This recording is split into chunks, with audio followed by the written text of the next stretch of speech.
Hey guys, Resistance Chicks, January 29th, 2017. It's a Sunday. We don't normally come at you guys on Sundays, but there's news. It's been a hard-hitting weekend right now. You may be seeing some protests going on about Trump's ban. I have been seeing non-ban, it's a policy. Let me tell them what I have been seeing. Leah knows everything. In my Facebook feed, I have seen some of the worst claws come out on this specific issue that I have ever seen from the left, from people that are in my life. Right. Or not in my life, but acquaintances. Y'all get it. So the first thing I want to cover, and we're going to do a couple different segments. I think this kind of shuts everything down, but this is Chris Kyle. You might know him from the American Sniper. His interpreter has a response to Trump's Muslim ban. Now remember, this is an interpreter from Iraq, and I think if we as Americans can go, right now there's a live feed come from Fox News where people are like, hey ho, whatever, Trump, you must go, whatever. I can't stand to listen to those kind of chants. But so let's listen to this guy here. I mean, just look at that face. I'm going to listen to that guy first. This week, President Trump has sparked lots of controversy about what he's doing. They talked to Johnny Walker, who worked as Chris Kyle's Iraqi translator during the Iraq War. Okay, says he held nothing back. I agree 100% with President Trump's decision. The national security of the United States is a paramount issue. All President Trump is doing is ensuring that people can go about their day without living in so much fear. Women won't have to worry about walking around the mall. Kids won't have to worry about going to school. Look, these countries don't have a database that keeps track of its citizens. That's big. These countries don't have a database, and there's 7 countries that were called out, and we're going to get to it in a minute, that Trump didn't come up with these countries, Obama did. All right? So these countries don't have databases to keep track. I'm like, oh, you know how they keep track? Well, he's going to tell us. Let's find out, Leah. And we can't depend on a government database in countries that do, because if they have one, it has a political agenda behind it. It wouldn't be hard for someone to get into the United States whose loyalty ties with ISIS or a militia aligned with Iran. We like to think of our enemies as one name. Right. We can just identify them. They come from one place. They're one name. They're easily identifiable. That's not the case. While the militia isn't necessarily our enemy right now, they don't have the loyalty to the United States. They are loyal to the interests of the government that funds them, and that government says, death to America. Death to America. ISIS's strongholds are in Iraq and Syria. We all know what they want to do to Americans. He pointed out how some of the Iraqi government is involved with terrorism. Okay? Besides, the government of Iraq is involved with the militia who gets all of their support from Iran, the #1 state sponsor of terrorism. ISIS has a haven in Libya. These are other countries on the list. Al-Shabaab is in Somalia and has pledged their allegiance to ISIS. Iran has several terrorist groups affiliated with it. Yemen has Al-Qaeda, ISIS, and the militia. And in Sudan, Hamas raises money for terrorism and has a presence. The bottom line is this: Americans need to understand that this is for national security. And I'm going to play this little video here that we played before. In case you missed it from our other video here. This is in Yemen. These are a bunch of Yemen women who are fighting.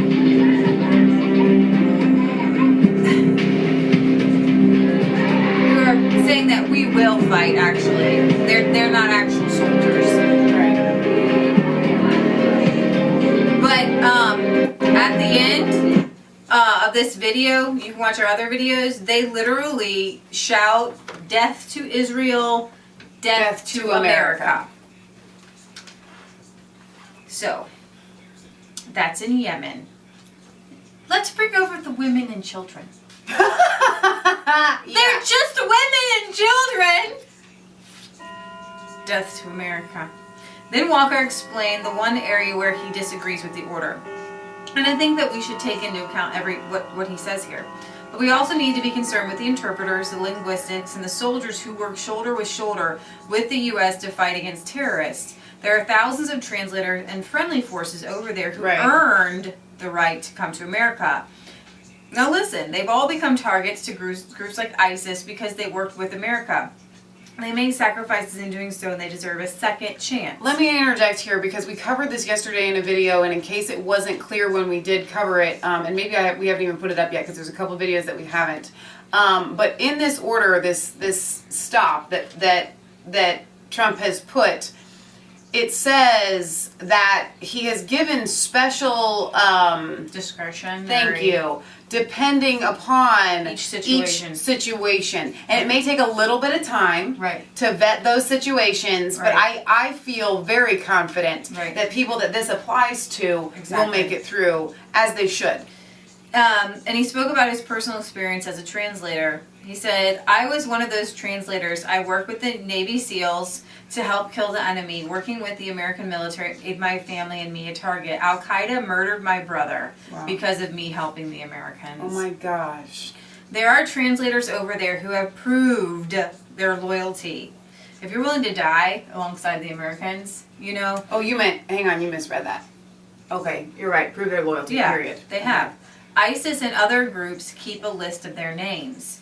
It's not like in Washington, D.C., you can't just hide somewhere. In all 7 countries, you're either known by your family or a tribe, and everyone is connected. See, that's their database, right? So you can let the people in who are disconnected, who are like being, shunned and killed, and you can't hide yourself. They will find you. When the terrorists find you, they don't just murder you. They murder your brother, your sister, your mom, your dad, your grandparents, your cousins, and your friends too.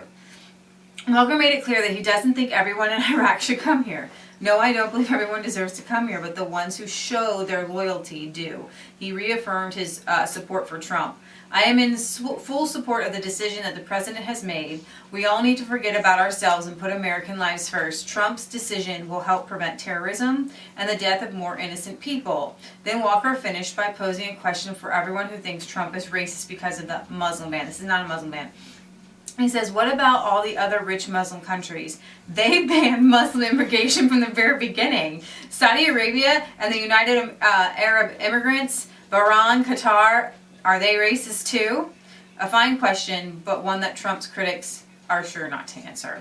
So what I want to show you next is there's a timeline of terrorists that have actually come into the United States. I'm going to start with a lead-in from ABC telling us there's a lot of tie-ins here. The European Union has come out with a dossier or whatever showing how, oh yeah, you know what, these Muslim terrorist guys, they actually are kind of using our refugee program and a little bit, and it could have been because of maybe we might have had the Paris bombing and a lot of different things because of the refugees, and yeah, it's kind of bad. Just a little bit of an oops there. Just a tiny one. Just a little bit of an oops there. I mean, if we want what's happening in Europe is what you see in Israel. Right.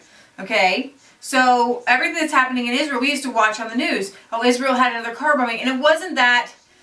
We kind of get a little bit jaded to it because it happens a lot. Yeah, absolutely. You desensitize yourself to it. So then all of a sudden it starts happening a lot in Europe. And we're like, oh, another bombing. Oh, another stabbing. Oh, another shooting. But we're not living there. And so to us as Americans, it just kind of, it's hard to really bring it home. But I got a timeline for you to show you that there have been at least 70 thwarted known terrorist plots. Wow. 70. Imagine the amount of death if they had gotten through. So so it's kind of like we were at our friend Kansas's house, and they had a horse next door that was starving to death. Right. And it was so sad. The animal people, there was neighbors that were feeding it, and they tried to turn the people into the animal welfare people, but they said the horse doesn't look sick enough. You have to stop feeding it because we can't take the horse until it looks deathly ill. And when we had gotten there, the horse was deathly ill, and finally they got some help, but not through the animal welfare program. So do you want to see the bombings? The 70 bombings first, and then it'll make you think, was San Bernardino not enough for you? Was Fort Lauderdale's not enough for you? The Boston bombing's not enough for you? All right, let's see our next segment. All right, this is Lee Michelle signing off for Resistance Chicks, where it's not a conspiracy theory if it's the truth. Like, subscribe, follow us on Twitter, ring the bell if you want to get notifications to Mass Faith 3 and Resistance Chicks, and we'll see you back in a minute. I'm on Twitter, but Twitter is crazy. Them people are crazy on Twitter, I gotta tell you.